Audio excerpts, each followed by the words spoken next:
Our first speaker this morning is Jo Kukuczka, and she's going to be talking to us about academic reading circles and the impact that this has had on students' development. So Jo, I'll hand it over to you. So hello everyone, thank you again for coming. I hope you will not regret it. And we will all learn something. I hope you can see my screen okay. You can see the full slide? I'm sorry, I can't see the chat. Thank you. Perfect. So my name is Jo Kukuczka, and I am an EAP practitioner. I currently work at University of Bristol Centre for Academic Language and Development. And this is my talk about the impact of academic reading circles on students' academic development. Okay. This is a quick plan for my session here. You can have a look. Okay. I'll just say that this paper reports on preliminary findings from my research on the impact of ARC on students' academic development. Literature on the subject of ARC suggests its significant usefulness for EAP students' development. This study investigates whether this is indeed the case in the context of one EAP unit on an international foundation program. Some of you might be aware that this conference has had quite a few ARC-related presentations, talks already, which is fantastic to see. So it just supports what Susie Cowley-Haselden said on Wednesday in her talk, that we're clearly familiar with this classroom practice. It's just there isn't enough research on it, and so we don't really know exactly what it offers. Okay, I'm going to move on. For those of you who are not familiar with what academic reading circles are, very quickly, I'm just going to give you a moment to read through this description. That's by the creator of academic reading circles, Tyson Seburn. Okay.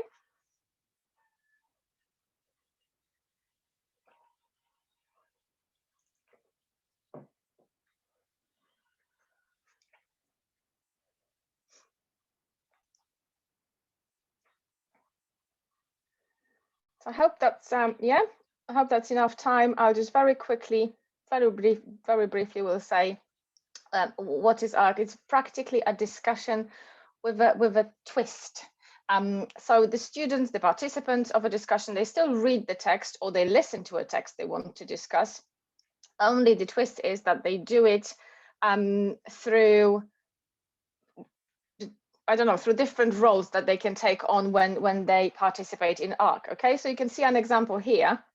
This is an example of a mini ARC with only 3 participants. You could have a connector, you could have a visualizer and contextualizer. Contextualizer could potentially look at maybe the background of the author and how that, what are the implications of that in the text. Is there any bias and so on? The visualizer potentially would look at how to visualize maybe the key points, or the emerging trends in the text to other participants, to other people who take part in the discussion. The connector would look maybe at different texts that could connect to this text that they are discussing, or maybe different, or maybe the same themes in different texts, basically looking for connections. Okay, so that's practically what ARC is. And then while students do that, while the ARC is happening, you can see a lot of different doors opening, basically. I have used these 6 roles in my ARCs in the past. I keep referring to this ARC, and this is basically the abbreviation for academic reading circles, just to make sure that everybody follows. So I have used these 6 roles. I think Tyson Seburn originally used 5 roles. This is what you can find in his book. I think what's also important to mention at this point is that the teacher isn't really present during the discussions. I mean, the teacher can be there, but they do not participate. So it's a very student-centered activity. The teacher might guide the students in preparation, especially if that's the first ARC that they are doing or the second ARC that they are doing. But the idea is that really students take care after themselves. Okay. If you scan this QR code, if you want to, then obviously you can see maybe more of the descriptions of the roles that I have been using, and a new role, disruptor, I have been thinking about and sort of developing. It would be really interesting to see what you think, what could apply in your context. So this is a very quick sort of pause from me, and I would like you to scan this QR code here on this slide, or take the, I think I should be able to post the link in the chat as well, hopefully, if I find it, to this Menti.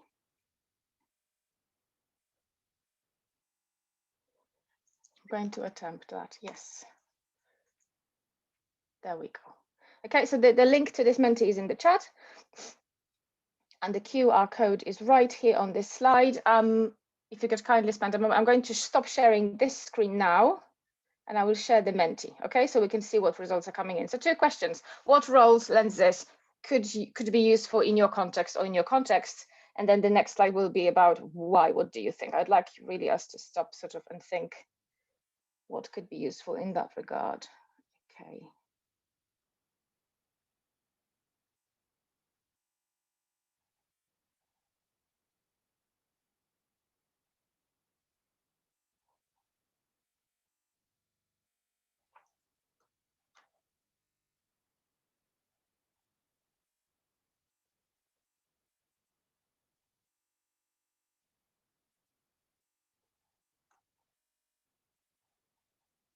Okay, so I'm hoping everybody can see that.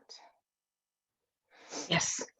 Lovely, thank you ever so much. So yeah, if you missed the link, yeah, it's up here, www.menti.com, and then the code is 63972809, 63972809. Fantastic. So we've got some interest in the disruptor, language geek. Yeah, it's really thinking about those different purposes. Why would we do the ARC in the first place, right?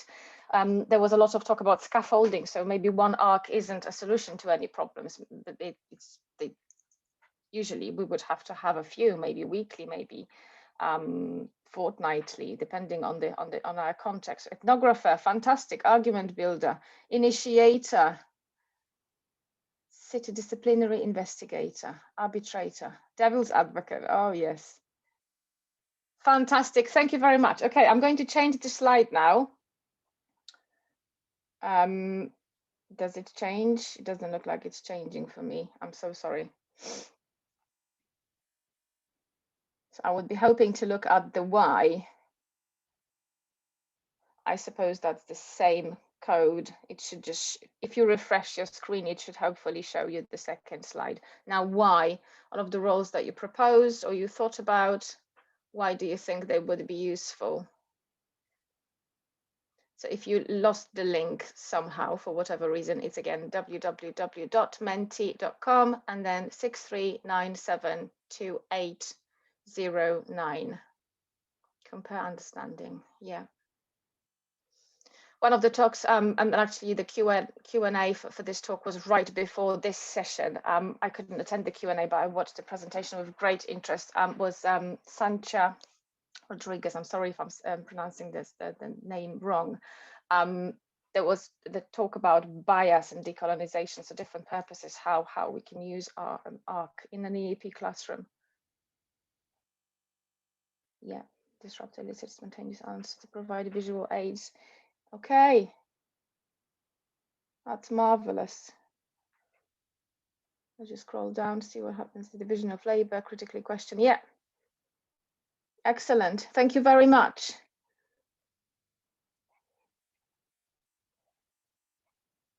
I wonder if I can share those slides later in any way. Maybe you would like to keep them, or you can take a screenshot now if that's useful for you. Okay, right. I'm going to stop. I'm conscious of the time. I'm really sorry. Let's move on and back to my presentation and sort of how now you might even think, okay, should I maybe look at this presentation through a particular lens? Do I want to try ARC myself right now? I don't know. I think it's really up to you. Okay. Anyway, very quickly, why ARC? What it did to me. So I think I became fascinated with the ARC the first time I came across it, really, and that was my first Processional in the summer of 2016. Marvelous program, and obviously you're just watching students discussing different texts, getting really, really engaged with those texts on really different topics. You can see some examples here in images, how they sort of tried to link, or how they linked those topics and those texts to their experiences, to their disciplines. That processional, that was an eager processional, so we had a mix of disciplines in the room. In my research, that was mainly STEM students. So really just seeing this interaction was really, really transformative for me, and I thought for the students, and this is why I really wanted to check if that's really the case. It's also what happens during the arc. So students using this text to learn curriculum, so to meet the EAP outcomes that they had to meet, but also using other texts for that during that single discussion or a number of discussions. They also used this text from ARC for different purposes, so for other units on IFP and also beyond, and then also using other texts to learn something beyond EAP curriculum. So this I don't know, versatility was always very exciting to me, and this is why I always wanted to kind of do more research on this. Susie Cowley-Haselden on Wednesday, she mentioned there isn't enough research on this, and that's actually correct when you look. Okay, so back to ARC, purpose, claims, and academic development. So these are the claims: textual comprehension. This is what ARC is supposed to help us with: co-construction of knowledge, knowledge transfer, reading into writing. That's the example in Tyson Seburn's book. Making connections between texts and beyond. So for us, or for me, what I expected from it really in terms of language, knowledge and skills, these were my expectations. ARC should really help with these things. And then in terms of critical thinking, I thought it should actually help with these things as well, right? So I started my research based on this assumption, and really just wanted to check what is the impact of academic reading circles on students' academic development, with the focus on understanding academic development as development of those language skills and critical thinking skills, narrowed down to analyzing, evaluating, and argument development. So to the research, like I said, these are preliminary findings from a larger study. The research question was, what is the impact of ARC on students' language skills, critical thinking, knowledge building, and knowledge transfer? It happened on one EAP unit, STEM students. It was an international foundation program in a UK higher education institution. I used mixed methods, student survey, pre-ARC and post-ARC, and then ARC recordings as well to analyze the discourse. This ARC I'm describing here, this ARC took place in week 6 of a 24-week program. This was the third ARC that students were participating in, so they were fairly familiar with the model by then. The topic of this ARC was, are sustainable development goals achievable? And the ARC text that was used, actually they used 2 texts in this ARC, a reading and a listening on the topic. And this ARC was really to prepare them for writing of the critical response to this question. Ethical considerations were all done before we did the first intervention. Okay, so to the results. First, let's take a look at students' perspectives. Okay, the sample here was 41 students. I'm sorry, the numbers are not here. And then if you look at the quantitative data here about the language, you can see what students thought pre-ARC. And obviously the pre-ARC results, this is mostly about, no, I'm sorry, I'm confusing myself. Yes, the confidence levels before the ARC, and then the confidence levels of the change post-ARC. You can see the least confidence students had in vocabulary, for example, before the ARC, and in speaking. And then after the ARC, vocabulary actually hasn't changed that much. But what you can see post-ARC, where the confidence was really, really improved in terms of what students thought was the speaking, the listening, the reading and pronunciation, mostly.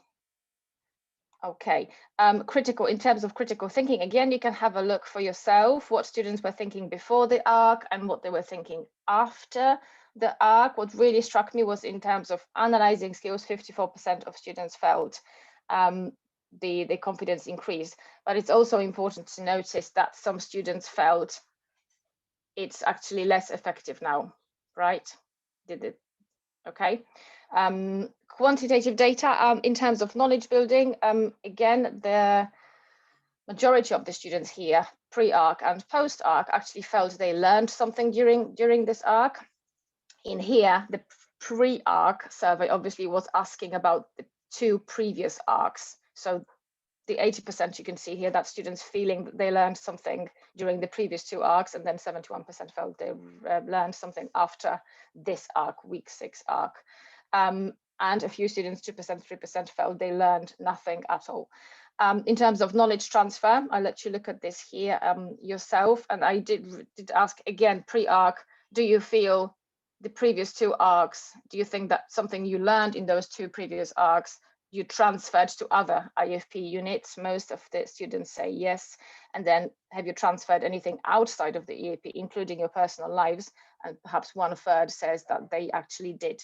Then post-ARC, I was asking about, do you feel you will transfer anything you learned during this ARC to other IFP units and outside of IFP, okay? In terms of knowledge building and transfer, these are the open-ended questions. So students basically were writing what they thought. There was no prompt, actually. You can see similar things across. So pre-ARC, what did you learn during the previous 2 ARCs? And then post-ARC, what did you learn during this ARC? Analyzing, evaluating pops up, reading, summarizing, speaking, listening, different perspectives, critical questions. The things highlighted in yellow show you what students felt they transferred. So again, you can see similarities here. In terms of ARC recordings, I will say that I only managed to analyze 2 discussions. So the sample here was 9 students, 2 discussions, and the results here can basically just tell us about the evidence of critical thinking, and then in knowledge building. I will explain how in a moment. Okay, you can see on this slide evidence of critical thinking. So when you look at what students were saying during those ARCs, you can see there is evidence of analyzing, of evaluating the questions they have been asking. I'll give you a moment to take a look at this.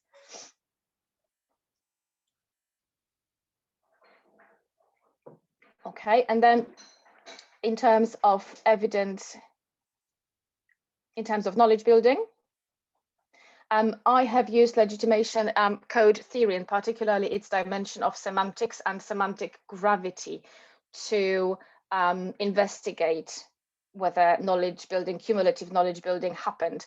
For those who are not familiar with legitimation code theory, very quickly, I'll try to explain it as briefly as I can. LCT, so legitimation code theory, LCT, is a multidimensional explanatory framework built on ideas of Basil Bernstein and Pierre Bourdieu. Its creator, Carl Mayton, describes it as a practical theory, a toolkit for exploring practices in terms of their organizing principles or legitimation codes. By making those codes visible, LCT enables the rules of the game to be taught and learned or changed. The framework operates as a collection of conceptual dimensions where each dimension explores a different set of codes. Like I said, I have used the dimension of semantics to investigate cumulative knowledge building. If you would like to know more a little bit about legitimation code theory, there are references at the end. Okay, so again, very quickly to explain what I mean by semantic waves and semantic gravity. It's really about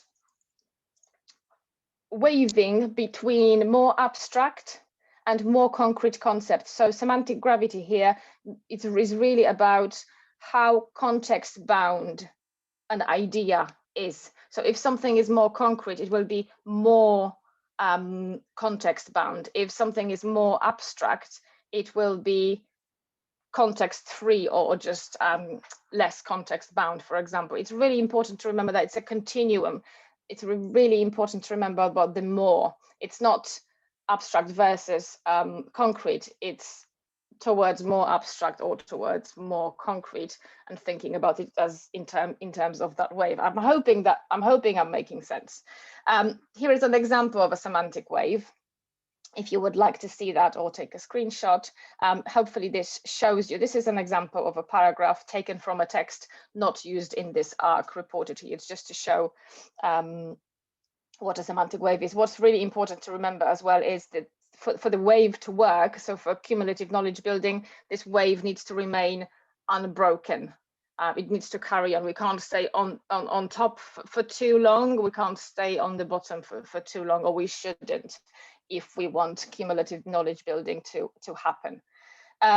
This is my results. So you can see two arc discussions, one in yellow, one in pink. I was quite surprised to see that those waves happened, number one. There isn't too much staying at the bottom or staying too much at the top, but also that they are quite unbroken, so students were connecting ideas quite smoothly. You can see an example of what they were saying, examples of different sort of levels of the waves. So participant one, I don't like, no evidence, whereas evidence that was fairly fairly concrete, fairly context bound, referring to this particular text in this particular arc. Participant 7 on the top of the wave, we want no poverty, no, but how is it possible? What is poverty? It is really referring to it more in a theoretical way, more abstract therefore, and less context bound. Okay, the limitations, of course, there are limitations. This was this research was conducted. Those arcs happened entirely online. Some students had constant problems with connection, for example, and of course it was different than in a face-to-face environment. It would be really interesting to compare the two. For example, that would be a very interesting study. Obviously, the sample size would be bigger as well. That would help. These were international students. Perhaps it would be really great to investigate this in sessional provision or work with home students or a mixed classroom as well. That's just a few limitations I can think of. Of course, everything was happening during the pandemic as well. So all of those different implications of that. Okay, so what? I'm not sure how I'm doing for time. Can I just ask quickly? Yeah, you have about 1.5 minutes left. Oh dear, that is really bad. Okay, well, so what the results mean? I think the implications for the EAP students and EAP as a field, hopefully we can see ARC can have a really great impact on our students' academic development, on the language skills, particularly reading, speaking, listening, and also critical thinking, analyzing, evaluating, asking critical questions. Then obviously that leads to implications for the field, for all of the disciplines that we work with and our students go into or are already in, if that's in sessional provision. It also can have implications for the wider university. This image is taken from my own university curriculum framework that they have been using. Hopefully you can see the implications there, or potential implications there. This is my reference list, if you want it. And then a final question for you, really to say goodbye and thank you for being here. Massive thank you to all my participants. Without them, this research would not happen. Without my center, this research would not happen. And all of the people who inspired me in the first place to conduct this research. Thank you. What will you take away from these findings? That's my question. If you can share in the chat, that would be great. Thank you ever so much. Thank you very much, Jo. And we'll let some of those comments come through in the chat box. And while